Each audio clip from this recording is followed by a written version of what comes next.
Welcome to the Sherwood Forest Book Club. My name is Thaddeus, and I have two books that I'd like to review for you today.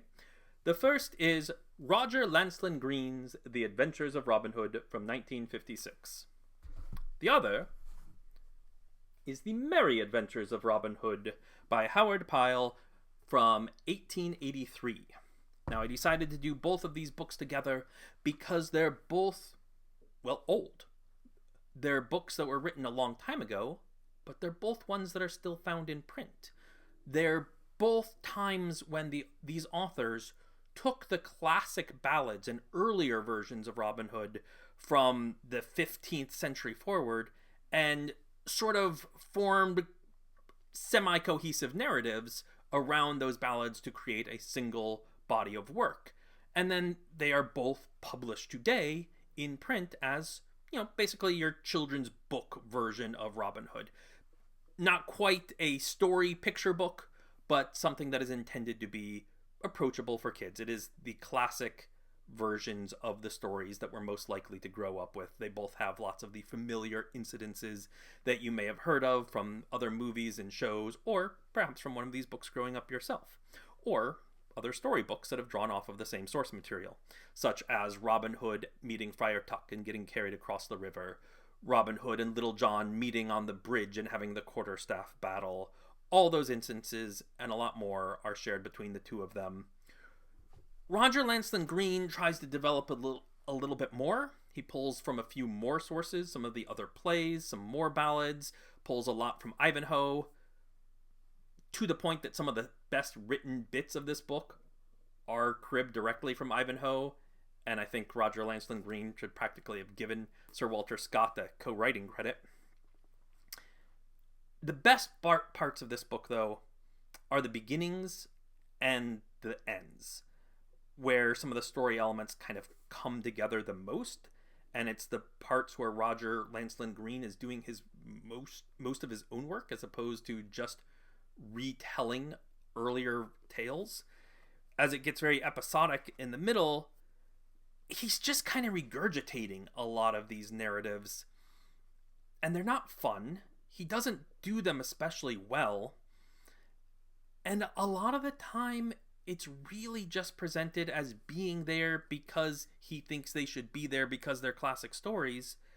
They don't service the characters, and in fact a lot of the time I have no idea who these characters are. Roger Lancelyn Green put a lot of work into this, but he didn't seem to give a lot of thought to who actually Robin Hood was. Now, I was very excited to read this book because it's not one I grew up with, but I found out that Roger Lancelyn Green did all this research. He compiled all of these earlier texts, and he was one of the Inklings. He was a close associate with the likes of J.R.R. Tolkien and especially C.S. Lewis. In fact, he's credited with helping get the Chronicles of Narnia published. So I was expecting, good works from this guy, and I was heartily let down. His Robin Hood is all over the place. He's a weird killer at times. Other times he's heroic. A lot of times you just don't know what is going on with him. The worst, most blatant example comes from chapter 15, Robin Hood and the Bishop, which is combining a couple of ballads, the story of Robin Hood and the Bishop, Robin Hood and the Old Lady, and especially Robin Hood and the Three Squires, in which there are these three young men who are about to be hanged. They're condemned to death. And Robin Hood saves them. He comes in disguised as an old palmer, offers to be their executioner, but then at the last moment reveals himself. In Roger Lancelyn Green's version, he says, "I was never a hangman in my life, nor do I intend to be now. Cursed be all who consent to be of such a trade." A paraphrase of something that's in Robin Hood and the Three Squires. But then later in that same chapter, after there's been a battle and a chase and Robin has captured the man who is about to hang those squires, Robin then hangs that man. He's on the ground begging for mercy. This is Roger Lancelyn Green's own words. Worman flung himself on the ground, weeping and praying for mercy. "Spare me, noble Huntington," he howled. And Robin then has him hung.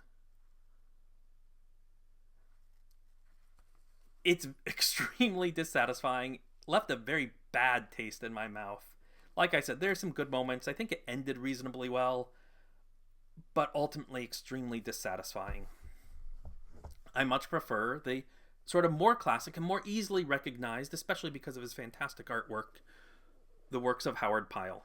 A lot of the similar instances, but just a lot more heart. He really thinks about who these characters are. Robin and Little John genuinely joke with each other. They tease each other. They have a good time. Robin does kill some people, especially at the beginning, because that's how he becomes an outlaw, but he regrets of it. And he talks about it in terms of this serious offense. He is much more of a jolly prankster sort of figure. Although, one of the things I really like is how sometimes he's not. But it's played very well. One of my favorite chapters in this book is right at the beginning, Robin Hood turns butcher, where he tricks the Sheriff of Nottingham into coming into Sherwood Forest.